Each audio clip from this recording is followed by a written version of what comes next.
Well, hey there, and welcome to the Homer Hangout. It is Friday. Hope you're doing well. Hope the weather is good. It's kind of warm here today, but we will struggle through like the soldiers we are, and we are here for you today. We've got some cool stuff today. We're going to talk Arcade Idol today, and we're going to go through some basics of the game design. So that's coming up. But before we do that, of course, come and join me over on the Discord. If you haven't joined that already, you are missing out. You can get feedback for your game. I post all the new games, the exciting new games that are coming out, and all more stuff like that. So be sure to come and join us over on the Discord. And if you haven't done, come and join us inside the Academy, where you can get all the slides for the presentations that we do each and every week here. And you can download those completely free. So head over there. There will be links in the description. And of course, if you're looking to publish a game, come and join us inside Homer Lab, where you can test your games. We will pay to test it for free. All the information you'll need, all the metrics, all that good stuff, and loads more tools for you. So let's get into things today. Great to see everybody in the chat there. What is up, Rox? What is up, Addy? What is up, Elbow? What is up, Jilly? What is up, Chris? What is up, everybody? Good to see you here. And of course, if you've got any questions, do let me know in that chat. I will get to them. I think I'm going to pause halfway through today and read some questions, so be sure to get them in. So there we go. So let's jump into things. What is up, Conti? Good to see you. Let's dive into what we have today. So we're going to talk Arcade Idol, because I thought it's very cool. And it's one of those games that may seem out of reach to some developers, but certainly if you're new here, hello, welcome. But if you're of a more casual sort of background nature, I think this is a really good one to get your teeth into, to enter the hybrid casual realm. What's great about Arcade Idol, it's certainly a personal favourite of mine, is that these feel real, more like real games.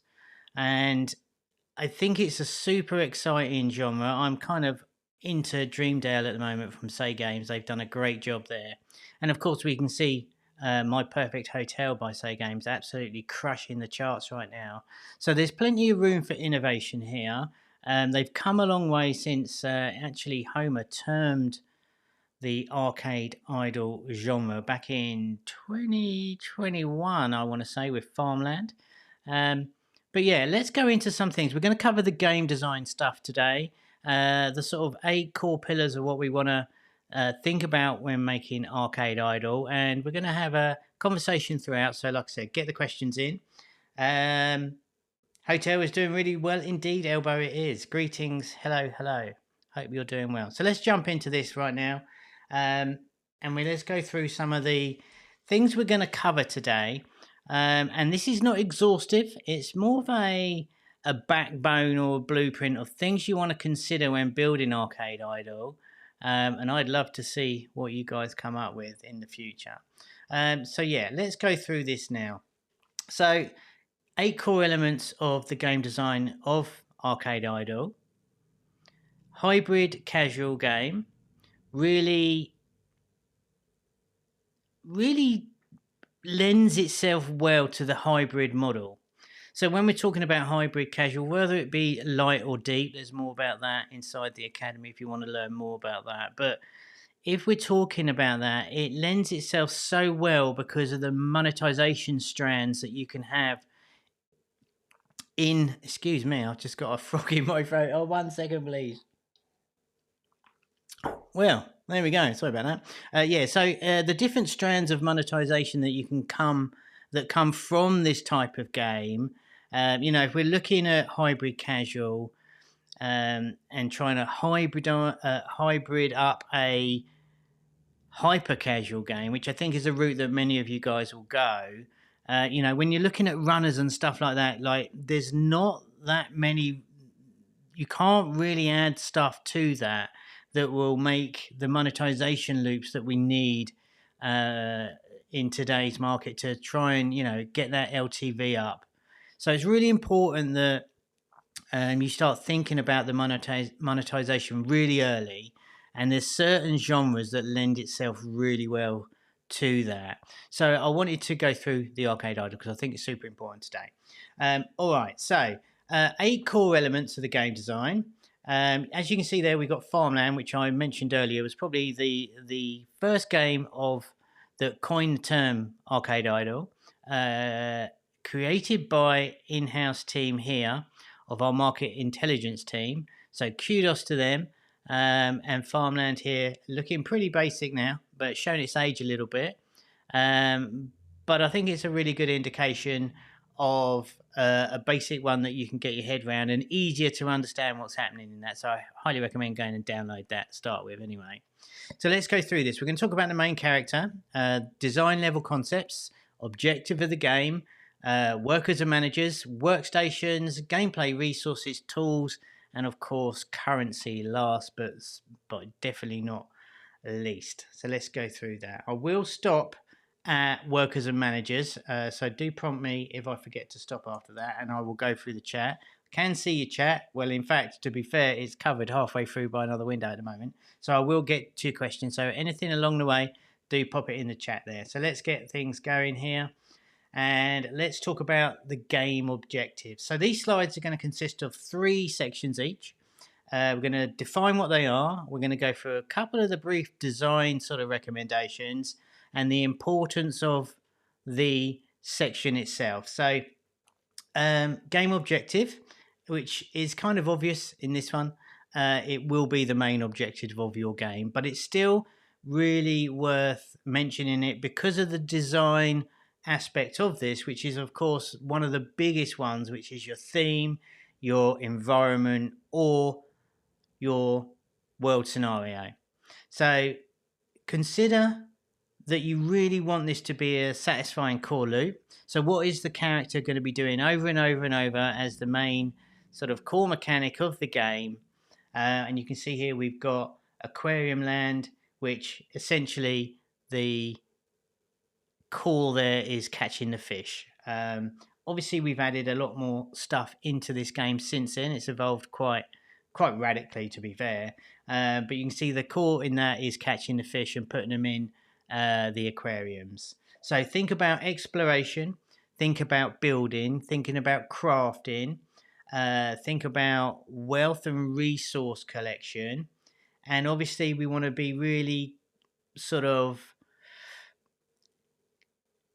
smart in the way that we have the connection to the thing with the audience. So if we were to take Aquarium Land, for example, it would make little sense to go and, have a machine that made bolts or something. And I know this sounds really obvious, and I'm really not trying to dumb this down because I know you're an experienced crowd, but sometimes you really need to think about how obvious this is for someone who's never played your game before and whether it makes really great logical sense. So having that fully sort of cohesive theme is so important, and it's a decision you need to make before you start thinking, oh, wouldn't it be good if and how much scope has that idea got, and does it make sense without like stretching it a little bit thin on the connection? So we have here, let's take Aquarium Land. We've obviously got selling the fish, catching different types of fish. We've got boats. We've got building your own fish tank. We've got different parts of water parks in there. There's shipwrecks. There's all sorts of things that you can expand on the theme without it getting too crazy, like too weird, for want of a better phrase. And why this is so important is that it will drive that meta, as we've been saying about all the different aspects, and it will really deepen the engagement for the player. And ultimately, it will create better retention. And what we all really care about is the monetization aspects and the strands that we can make of this to make it a much more profitable game. Okay, so that's the game objective. I know I went quite a bit on that, but it is an important one, and it's amazing how many sort of prototypes I see that it's just a little bit, okay, I get the idea, but where are you going to go with this? I can think of like 3 things that make sense, and then you're done. So think about it hard before you set out and start prototyping. All right, so designing level concepts. Now, this is a really interesting one for me. I won't read the slides out verbatim, but you can read those or pause another day or download the slides later. But they will have... Levels is a funny concept in Arcade Idol because ultimately we don't see traditional levels so much anymore. They're just more expansions. So you need to think about the progression system within the levels here and how you can fill the area or the world with all your upgrades. Think about the number of resources that you can be processing and the like. And of course unlocking those new areas. What resource unlocks the next one? So it's kind of trying to think about the economy all in one go here, the whole picture, with your theme and your levels and how it all fits together. The most important thing is the players want to progress fast within your game. We speak about this a lot. And this again comes back to the monetization. So if they need to upgrade this, what are we looking at here? We're looking at My Little Universe from Sega. It's an awesome game. So if they want to progress this faster, they could probably upgrade the timber machine there, which gives you an opportunity for the monetization. So potentially that machine will have a rewarded video attached to it where they could skip. Maybe there's a pile of timber there that you can access for what you can get 50 for watching a rewarded video. And all of these kind of things. So it's really important at this point for the design in the level of how all this fits together. Going back to, is your theme broad enough to sustain all the options that you're going to want to put in, and has it got scope to grow? So I hope this is making sense so far. And of course, by progressing faster, it avoids the grind, which I personally don't mind grinding. I think I'm a bit weird in that respect. But at the same time, you want to make sure that if there is a grind, that is, you're thinking that that is an opportunity to monetize the player in terms, typically a rewarded video, because that works better in these instances, or in-app purchases where they can buy bundles and things like that. But typically, certainly early on, like the very first level of we're looking at here from My Little Universe, a rewarded video could probably work really, really quite well. Alrighty, so there's our designing levels. Now here's the big one really, your main character. And this will be the main protagonist of the game. This is you in the game as the player. But of course, as you can see here in Build Brigade, we actually control trucks. So it could be a vehicle, it could be anything really, depending on what the theme of your game is. Maybe you're a worm. That is a terrible example, but you get my point. It could be anything, but the real goal here is that you start off nerfed and the game allows you to upgrade and get better, and you have that sense of progression throughout the game. And that comes in various different forms that we'll cover a bit in a moment. But you want to be offering a really low class of character to start with, typically a sort of plain or basic character or vehicle, and then you can upgrade it with skins, or now with Homer IP, if you have got a humanoid character, if you come and publishes us, you can start putting our character's IP in your game, which is super cool. We already put Valentine inside of Aquarium Land, that's been super popular. So there's all sorts of different design aspects you can think of here, but you want to be thinking about how you can upgrade your player throughout the game, and this will hopefully create some sort of emotional link and bond the player with your game early on. So you've got the theme that they love. Now put them in control of to live that fantasy of being an aquarium owner or a fisherman or a truck, not truck driver, I guess. I don't know what you call it. What do you call it? Yeah, a truck driver, I guess. But yeah, a quarry person. That's terrible. But it's really, really key to get them brought into the main character that they're going to control, because it will be a key monetization driver where you can upgrade your character throughout the game. Bigger, badder, stronger, more powerful, faster, all of the sort of things that you can imagine to make the game better for the player, more enjoyable, or feel like they're winning. So it's really important that you match up the character with the theme that you're doing, and we see this throughout all the games. It works really well.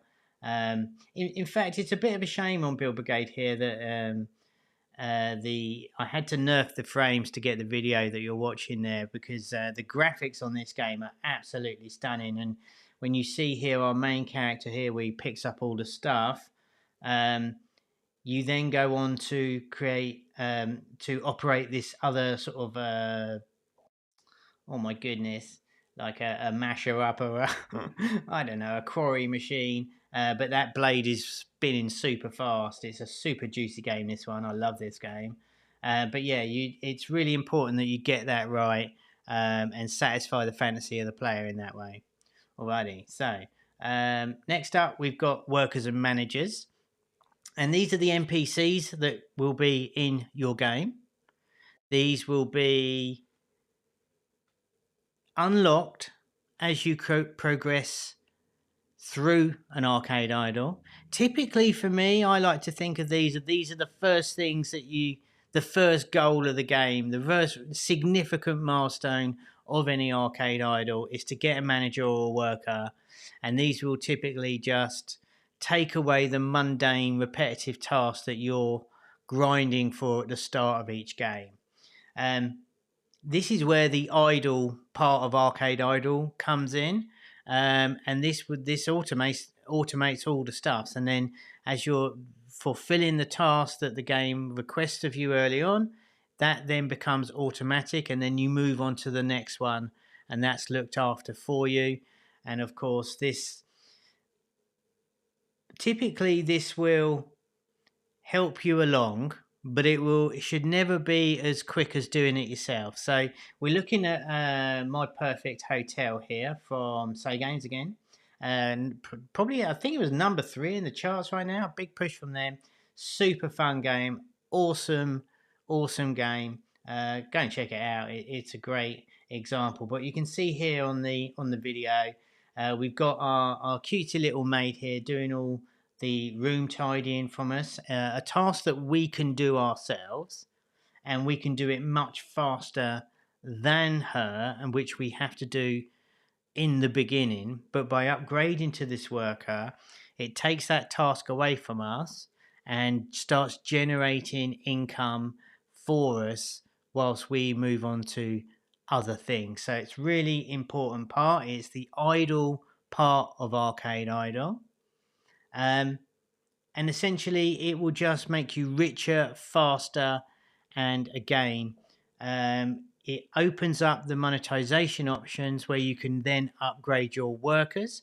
So it splinters another monetization strand for you. So not only are you upgrading yourself, but you can also upgrade your workers to go faster, to be more powerful, to be able to store more items, or whatever it is that they do.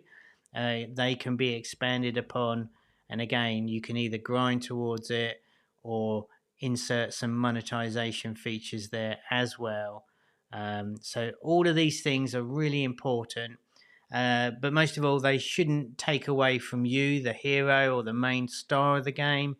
They should definitely be invisible to the point that they're doing work for you. But yeah, it's really, if you've played any arcade idols, sometimes this work is so slow, or I could do with another one. And it's that driver and that push towards really making sure that you can upgrade them, and maybe you put a rewarded video to speed them up for 20 minutes at double time. That is a video that I'd be watching. Alrighty, I think that was halfway through. I'm going to hit on the chat here real quick, just to make sure you are I'm not missing anything. So get your questions in. Do give us a like, and if you like more of this content each and every week, that really supports us. All right, Addy, good man. Yeah, so Addy says like the video. I appreciate that, Addy. Yeah, please do. All right, so you found, Elbow says he found My Little Universe too grindy. I think it is at the start. I got quite far on that game. I actually found it. I love the bosses in that game. I actually found it a little. I found it a little bit too samey, and I think that's probably true for a lot of games that you play. You just kind of get that fatigue with it. I got pretty far on that, but they made that game so well, and it's great to see them still developing it and moving it onto other platforms and stuff. So I hope it does do well for them. Is this the latest from home? Oh yeah, the one of the Build Brigade is one of the latest ones. Yeah. So important that everything is relatable to your game. Players download it because of the theme idea appeals to them. That's right, says Jules. Grindy and upgrade. There's a thin line. That's right. All right. Universe doesn't have managers. That's a good shout. It doesn't, does it? But as we'll see as we go on a little bit further, they have great upgrades on the tools that we're going to get to in a minute. But yeah, if you do want to see more of this sort of stuff, do hit the like button. It helps us out, and it lets me turn up here every week, which is kind of good fun. All right, so there's workers and managers. We'll do a summary at the end, but that's the real idle part of Arcade Idle. So then we come on to the workstations and the generators. Another key aspect to your game design. These are the game loops that take over and basically your service throughout your game. These will take care of serving or creating or processing resources that you gather throughout the game. And for the design, you want to make sure they're really obvious of what they do. So we are looking at Pizza Please here from Supercent, a total clone of Burger Please. I can't remember which one came first. In fact, if you download both games, they start exactly the same. I think it's an asset flip. But needless to say, Burger Please doing really well for them. And you're just about to see here, here's our first workstation, which is our pizza oven. And then we go ahead and then we open up what is another workstation, but this is a serving counter. So both have different functions. But what's great about these generators or workstations is that you can upgrade them over time. You can assign workers to them typically, and upgrading them always feels pretty impressive within the game, or I should say it should feel impressive. And there's nothing more satisfying than having to look after one of these machines at the start of a game, and then you assign a worker to it, and then you upgrade it so it holds more or does double or goes faster or charges more money for. So these are real core element of Arcade Idle. And I think the illustration there of the workstation, the pizza oven's a great example of exactly how. And you could, I don't know if you do, but eventually you have to, it makes the pizzas on its own, but no doubt you will get someone to hire to carry the pizzas from the pizza oven to the counter, and there is the idle bit in motion, all working without your input. So it needs to be really clear on design here. What type of activity does this machine do, and how long does it take? Because if you get that right, you will automatically, without even realizing it, tell the player that, oh my god, this takes ages, I need to upgrade this thing. Or typically what happens is you get a bottleneck in one area or another, which is easily fixed through a monetization strand. Um, Lots of tests go into the pinch points and the bottlenecks, but make sure they understand what it is that it does and how long does it take. And like I said, it should evolve over time, and it will.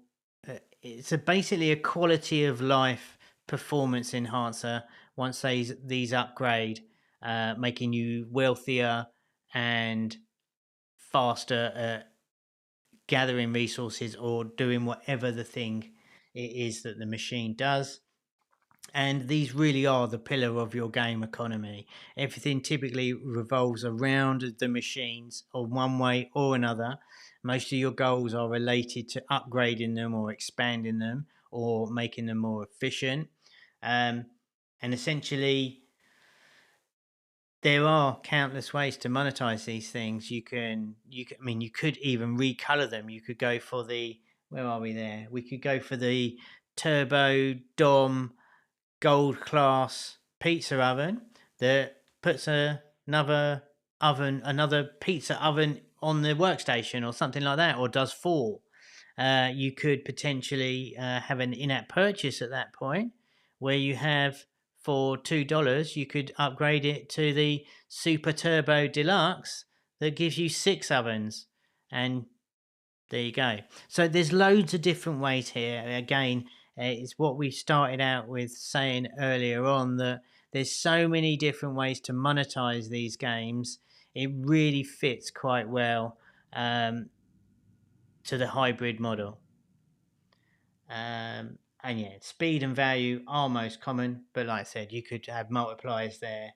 And this one, you could have 17 counters with 4 different waiters at it. Alrighty.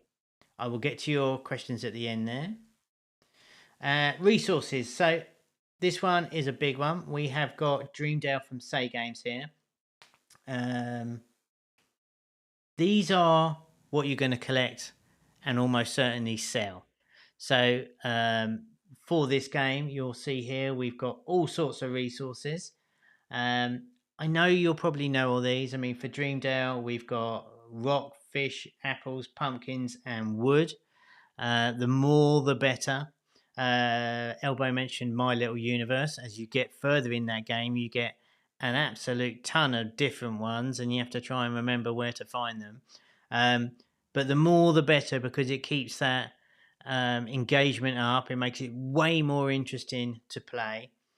And it really makes the theme and the whole game idea cohesive, and it makes sense. So in Aquarium Land, we got different type of fish, which is a great example because, I mean, how many species of fish can you get? I mean, we end up with whales and octopuses and dolphins and all sorts, but you get the point there. That's a really easy kind of low-hanging fruit, for want of a better phrase, of how to explain the scope of your resources. Dreamdale does a really good job here of all the different ones, I felt. So we recommend having multiple different ones. Really makes sense. And of course, we want to be, from a design point of view, displaying these on the screen most of the time, if not all the time. You can see here in the top right hand corner, you can see our wood going up there and all the things I've just mentioned. You can also see there the upgrade on the machine that we just spoke about, which is great. We'll wait for that to circle back around in a moment. We have storage units here that you can upgrade, the little green arrow above it. And of course, we can sell the resources here to generate more of the hard currency within the game, which is really, really smart. So yeah, it's a source of income for the player typically. This is the stuff that they go around and collect in one way, shape, or form. It's the very heart of the game itself. It drives the main purpose of the game, and really how your player progresses through by unlocking different areas. So your green arrow above there, where was that one? Did I miss it? So here's where we can sell. Just going to make sure that we go through that, and I want to see that pop up again. There's the upgrades to the different buildings there. All sorts of different upgrades. And it just shows you the scope of where you can go. There we go. So I can upgrade that. I'm not sure if that was to get faster or produce more, but that was a machine being upgraded. And if you rewind this little bit, you'll see how many different spikes or strands you can go from that. Alrighty. So next up is tools. Very similar to the sort of gathering aspect of the game. Typically associated with your main character. So you can see here Green Island from Homer, a pretty old one, developed by Dougie. But this one's really smart. So you can see here we got our scythe chopping the grass there, and the grass is used to unlock bigger areas of land. Again, more monetization options here where we can upgrade the tools. We see this a lot on the grass cutting games, where you upgrade either your cutter itself or you jump into a machine. You get a little lawnmower, then you get like a massive combine and stuff. So loads and loads of options here if you were to associate tools with the character. If there's a fighting element within the game, so we go through the gathering and the collecting and the exploring at the start there. If there is a fighting aspect to the game, which we're seeing more and more common now, you have a whole weapon system that you can assign to your character, and that's basically infinite at this point, to the point where you could have magic and stuff. So really, really important that the tools help you go through the core loop of the game. If it's associated like this one where we're cutting it ourselves, makes more sense to do that. So if, for example, a fishing game, we could have new fishing rods or bigger nets or stuff like that. Which I find this is why I think this is a really exciting genre, because there's so much you can do here. As long as you keep it tight in your idea and your scope early on, I think it's such a exciting genre to build for. Okay. And yeah, so this is like the opposite of workstations that will process the stuff for you. This is what you're doing yourself and more associated with workers. And again, interesting way, like I just mentioned on the weapons ad hoc there, for your monetization. It should be optional. But it should be really attractive if you want to get the golden scythe or the mega chopper, whatever.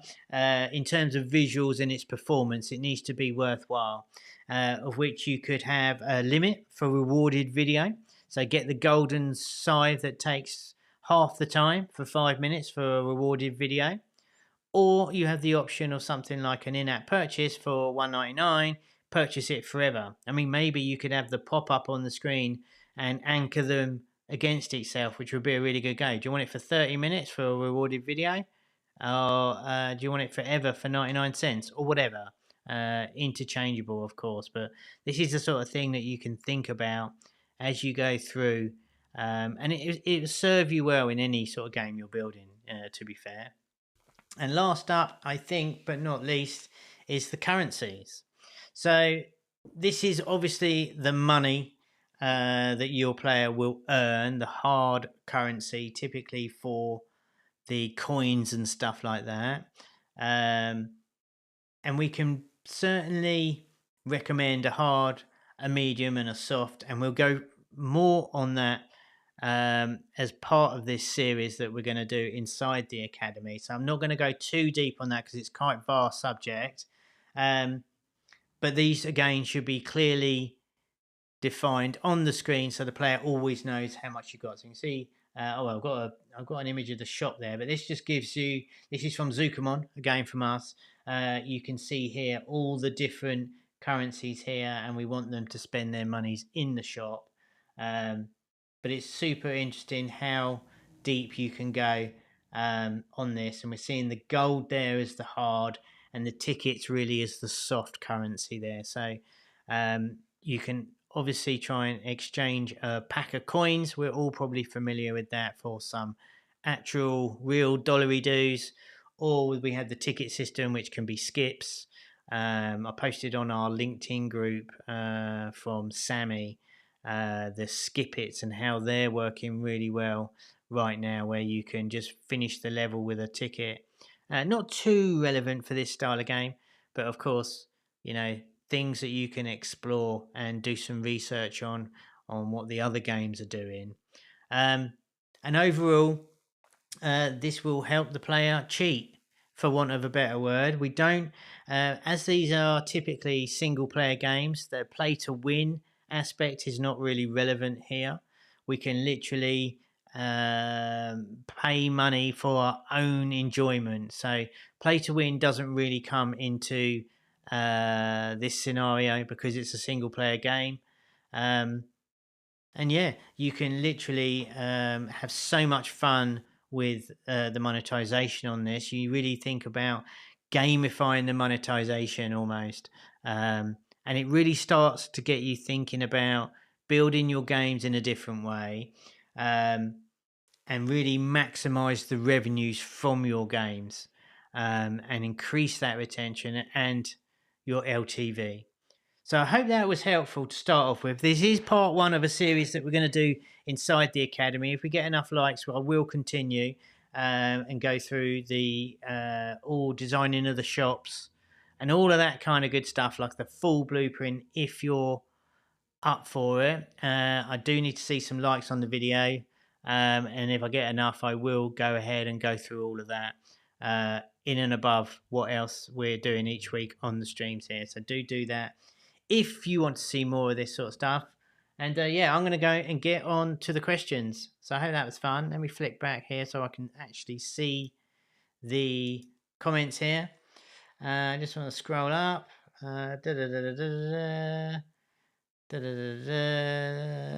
Thanks, Colette. Appreciate that. Thanks, Elbow.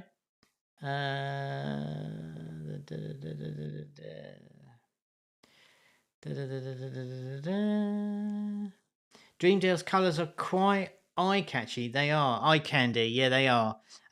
I think I'm going to give in and buy the no ads on Dreamdale. I was actually going to do that today, if I'm honest. We don't have enough time to give it justice today, but I think I'm going to buy that. I think they've done such a good game. I highly recommend that one. I really need to turn this off real quick because it's so distracting for me. There we go. Yeah, so Dreamdale have done a really good job. And it's a super fun game. For me, the biggest accolade for that is the pacing of the game. And the adverts aren't too brutal. I thought were really good. But yeah, the core elements there, I need to bring it back up because I'm a potato. I need to bring it back up to remind myself. 1 second. Let me just do this so I can see what I'm doing.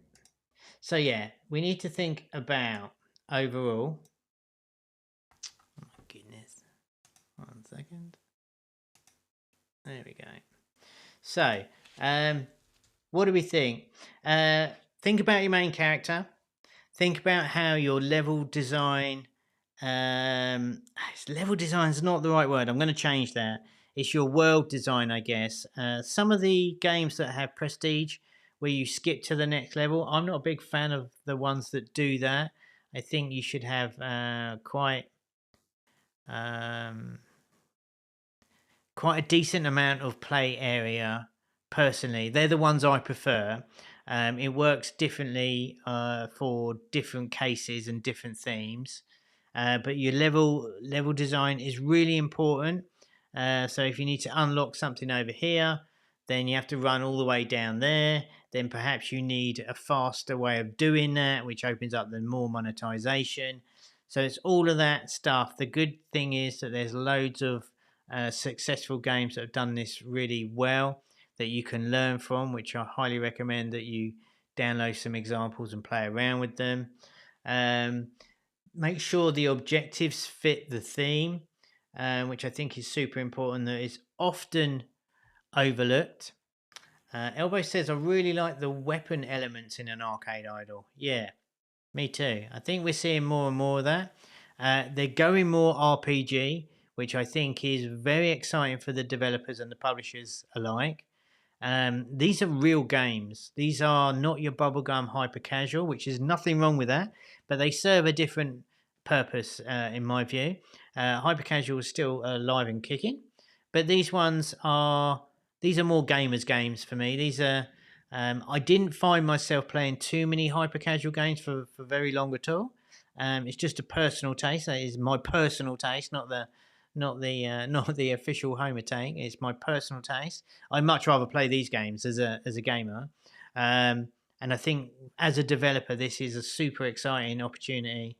And we can tell just at the moment with My Perfect Hotel absolutely crushing it. That really looks like a hyper casual game. Um, and I think they've done such an amazing job of building the monetization into that game to certainly make it work for them. I think you have to be a bit careful that your characters don't end up running a long way from gathering or collecting to your upgrade station. Yeah, that's kind of exactly what I just said. Make sure if it's that way, then speed it up. But yeah, you're right, Jules. As default, you want to try and make sure that they don't run too far to make it super grindy because people will bail. Um, and as we spoke, people like to upgrade fast. That's why the first time user experience that we spoke about last week or the week before, I think now, um, is really important to keep it snappy. Keep it moving fast and upgrade and reward them early. And I think it's really important for Arcade Idol for sure to get that upgrades in early. It just makes you feel super cool at the start. Um, do you mean those tickets that were used extensively in mob control? Yes, I did. They're called skip-its that we mentioned earlier as the soft currency, and yeah, they do work really well. I'm not sure how you'd use it in an arcade idol, but work really well for level-based games. They do. So if you just lost the level or you're struggling to get past it, you can literally use a skip it and get all the resources that you would have got by completing the level, all the coins, all the stuffs. Yeah, and they're some of their most successful in-app purchases. How that would work here, I'm not sure. Excuse me. But yeah, so as if you're, I really want to talk to the people who are making hyper casual games and people who are making casual. There's somewhere you can meet in the middle here, and I think this is a great example. Now, this isn't a simple runner, and there's no. I'm not trying to hide behind the fact that this is easy, but I do think if typically. I'm sure you make games because you love making games and you love games. And I think for me now, the opportunity here that certainly we would love to see your games here at Homer that do some of this. It's not easy. It's a difficult nut to crack.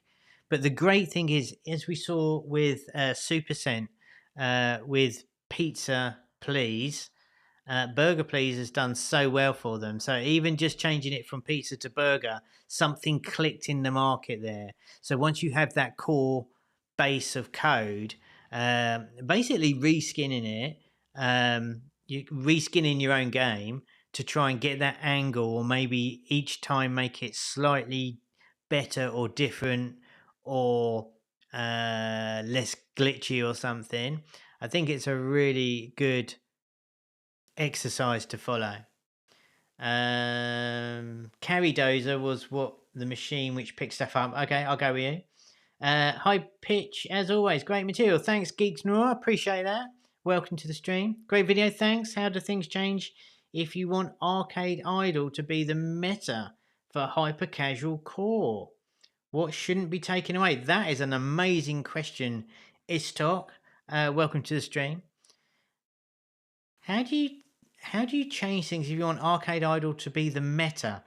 So it depends what your hyper casual core is, and it's kind of what I was saying about runners. Whereas we've seen a few versions. I can't remember the names if I'm honest, but we've seen runners where the Arcade Idol was like the end of level, And honestly, I just don't see it work. It doesn't gel right for me. Um, so that's a great question because I don't know how you'd flip it around. But if you ask me, could you put a hyper casual game inside an arcade idol? Then I'd definitely say you could. And we've seen that inside, I want to say Mafia Wars, but that's not the right name. There was a Gangster Wars or something. Maybe someone in the chat can remind me. We played it live on the stream here, where they had a mini basketball game. There might have even been a little bowling game or something. So I'm not sure how you do it the other way. You do hyper casual with Arcade Idol bolted on. Maybe if you flip the question, that might give you an idea of what you could do. If you want to let me know what your hyper casual core is, I'll gladly use the rest of the time in the chat and maybe we can group storm together some ideas for you. I'd love to do that. Can the UX be monetized also, e.g., unlock new mechanics? Sure. I think that is an interesting one. Again, great questions, by the way, guys. Can the UX, so the user experience, be modified? Do you mean UI or UX?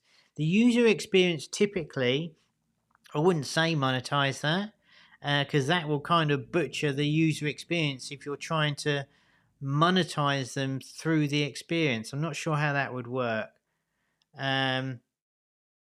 If you wanted to unlock new mechanics,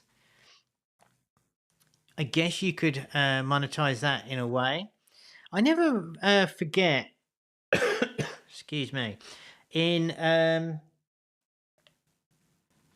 the original Final Fantasy VII, there was this thing called the Golden Saucer, which is kind of like a fun fair. I think it was the Golden Saucer or something like that. It was kind of like a fun fair type thing where you had a mini basketball game and you had a battle arena. And inside that, those areas were unlocked via, you had to pay to unlock them or earn something to unlock them. So I think there's definitely, I think there's a nice innovation there, Geeked, where potentially you could have a fun fair in your arcade. I mean, it's kind of wild, but you could have your fun fair or what's another, a circus or something like that within your game, where if you unlocked it, you could have a mini game that then you could play to generate a different type of currency, but I would make it optional. Did that make any sense? So I think you can unlock different game types in your game. You just have to think of a cunning, meaningful way of doing it. I hope that was all right. I hope that answered it, gave you some ideas. Do you think a more core looking game with arcade control would have a chance? Addy, I do. I think everything has a chance. If it all depends, and we will test it. But yeah, I think a more core looking game. It's basically what you're saying. You know, when you think about some of the survival games, especially, I would recommend playing Last Day on Earth, or I forget the other one that was really big. But Last Day on Earth is a really good example. I would love someone to um, almost simplify that because that's a huge game, but they have some great elements in that game that I'd highly recommend. That's from a company called Kafir. So yeah, I do. I think a core game, I think it would be really fresh to market. So I would definitely be giving it a go. Do these videos have written documentation? I do kind of had a write up for you every Monday inside the academy, where the slides will be available for you. I guess the best thing to do on that is to try and transcribe the video, and your favorite AI tool will do that in a snip, and maybe just give you a summary. But I do not transcribe these videos at all. But the slides are available, and you might even be able to hit transcribe on some AI plugin that you can get on your browser, I would think. I thought Skip It was about watching an ad, so now we can use the ticket in exchange for watching an ad later. So the Skip Its are a secondary or medium currency within the game. that if you know when you die on a level, and the typical one is do you want to revive for a rewarded video? A skip it would allow you to spend one token or one skip it to complete the level, receive all the rewards, and go to the next one. So it's like a cheat code, but you can buy a pack of 10 for $1, right? That's what the skip its are. They work really well in certain games like Mob Control. If you join our LinkedIn group, there's a post done by Sammy, super smart guy, from Ubisoft. He posted, well, I reposted it, but he posted it in there. The link's in the description for the LinkedIn group. Come and join us in there. I post all the cool stuff in there as well. So yeah, that's what the skip its are. Not going to trick my game. It's nice. Was thinking of games like Toolman Run.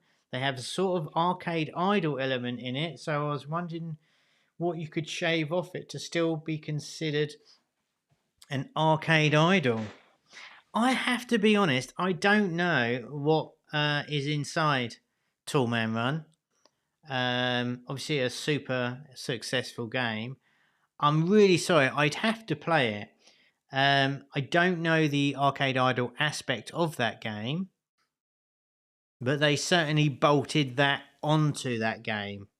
So you're wondering what you could shave off to be able to consider it an arcade idle. I would shave off the hyper casual Toolman Run part. But without playing it, I can't answer that better than that, I'm afraid. Addy, I played a few of those survival games. Most of them are landscape. They are.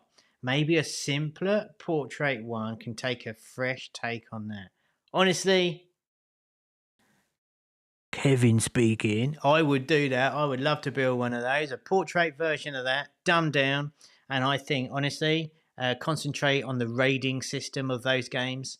I would love to see one. I think that's a great idea. You didn't hear it from me, of course, but this is what we do on a Friday. And most people won't get to this end, so if you stick to the end, you see, get all the juicy gossip. All right, so I hope that was all right for you guys today. Do hit me a like if you want to see more of this. We are back next week with George is back from holiday. He inconsiderately went on holiday, so no ideation show, but that is coming back next week. We're going to be talking about puzzles, I think, because puzzles is so vast. I don't think I'm going to be able to fit it all in a week's work to put that and do it justice for you, but I'm going to try. So come and join us next week inside the channel here for the ideation show. George will be back talking about puzzles, and that should be a juicy one. So I think that'd be cool if you're thinking about doing puzzles, super casual type stuff. But we can try and get some fresh takes on that for you. And of course, come and join me on the Discord throughout the week. That would be awesome. So with all that said and done, I'm going to wrap it up because I'm kind of melting at this point. It's a little bit warm here. We're not used to the sun in this part of the world. But yeah, give me a like on the way out. You know you want to. And yeah, thanks for joining with me. Slides available on Monday. Have a great weekend. I will see you soon. Thanks for all the questions. You guys are awesome. And I will see you next week. See you later, guys. Take care. Bye-bye.